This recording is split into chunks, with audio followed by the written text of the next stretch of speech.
relação ao diabetes tipo 1, o componente genético mais importante, ele está relacionado aos antígenos do HLA, né, nos animais chamados de MHC, complexo de histocompatibilidade principal, ou nos humanos, os antígenos leucocitários humanos, o HLA.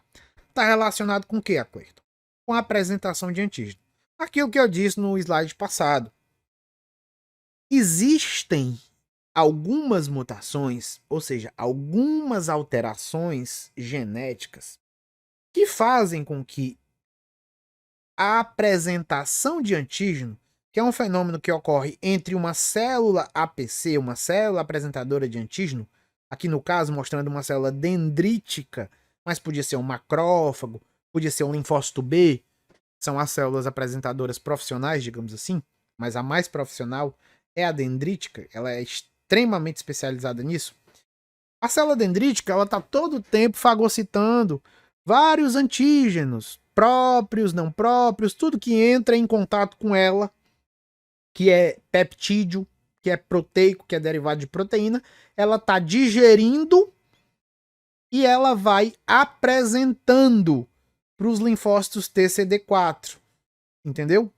Se no processo de maturação, lá no timo dos linfócitos TCD4, eles não tiverem acostumados com esse antígeno, ou seja, se eles, a gente já viu e a gente já notou esse antígeno e viu que ele é nosso, então a gente vai gerar, ou melhor, não vai gerar uma resposta imunológica contra ele. Nós seremos anérgicos. O termo anergia é um antígeno que não vai gerar uma resposta imune, digamos assim. Esse é o fenômeno da tolerância imunológica. Existem algumas mutações aqui no MHC classe 2, no HLA classe 2, que fazem com que os antígenos da célula beta, como eu tinha falado, são apresentados como antígenos ectópicos, ou seja, antígenos que vêm de fora, antígenos estranhos. Bem que o termo antígeno estranho já é meio redundante, né? Se antígeno é um corpo estranho. Mas eu estou tentando ser redundante só para explicar melhor, entendeu?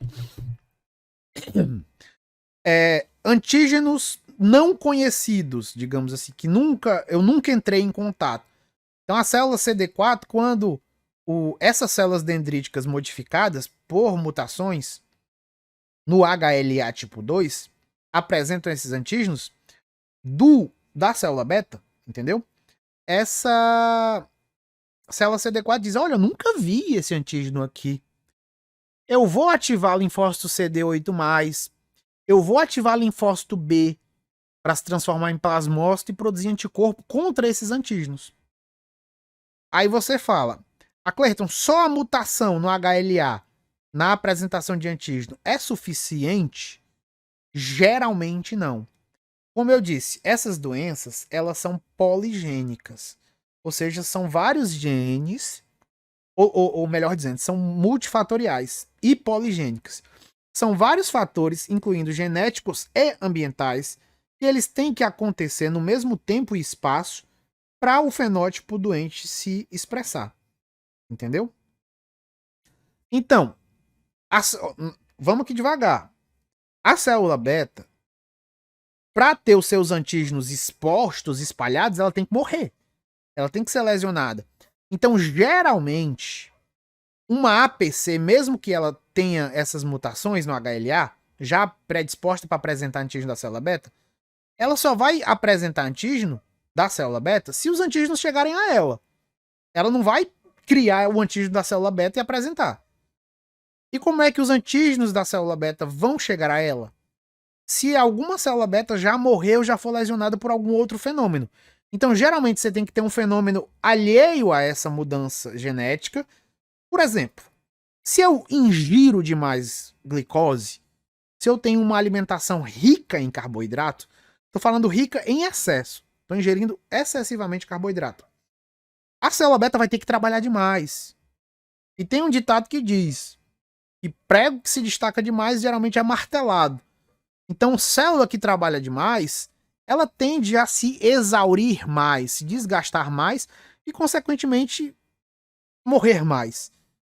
Você tem um turnover de células, quase todas as células, até neurônio, morre e nasce. Só que, óbvio, neurônio é mais limitado o nascimento de um neurônio, a neurogênese. Agora, se você pegar um epitélio intestinal, você tem uma taxa de morte e renovação muito alta. Você tem uma taxa de morte de células da pele também e renovação muito alta. As células beta também morrem e nascem. O diabetes tipo 1 aparece quando a taxa de morte é muito maior do que a taxa de nascimento. Como eu estou falando de células já bem diferenciadas, a quantidade de renovação da célula beta é bem limitada, entendeu? Mas morre pouco, não morre muito não, normalmente falando, entendeu? Só que quando você se alimenta mal, você ingere muito carboidrato, você tende a matar mais célula beta. Tô dando um exemplo, entendeu? Existem outras causas de morte, como eu vou falar. Então, se você aliar uma mutação no HLA com uma ingesta crônica aumentada de carboidrato, você aumenta a probabilidade de ter uma resposta imune contra a célula beta. Não sei se eu fui claro, mas isso é o mais didático que eu consigo ser para explicar essa interação genética e ambiental. Vou explicar melhor aqui dizendo. Então, qual é o componente genético, Aclerton? Quais são as pessoas que têm risco baixo para ter diabetes tipo 1?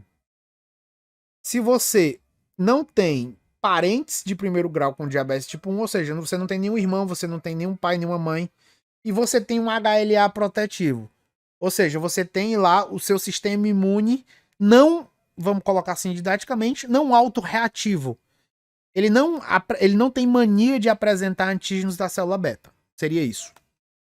Então você tem um risco extremamente baixo, que é cerca de 0,01% de probabilidade de ter. É muito baixo.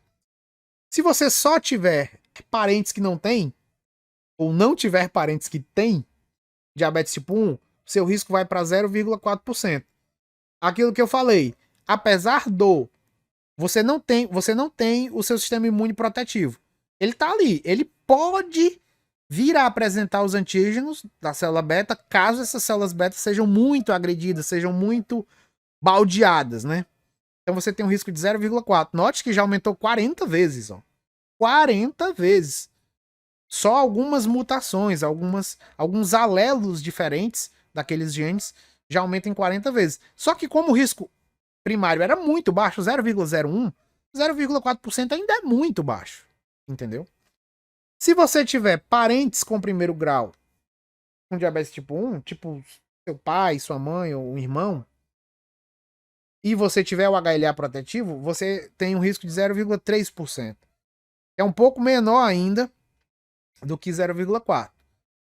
Entendeu? Então, em termos de probabilidade, é melhor você ter algum parente com diabetes e ter o HLA protetivo do que não ter ninguém e não ter o HLA protetivo.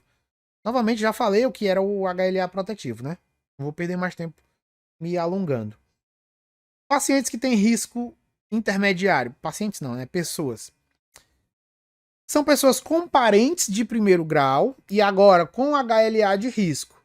Aí já aumenta para 4%. Então já aumenta 10 vezes aqui, ó, em relação a 100 parentes de primeiro grau.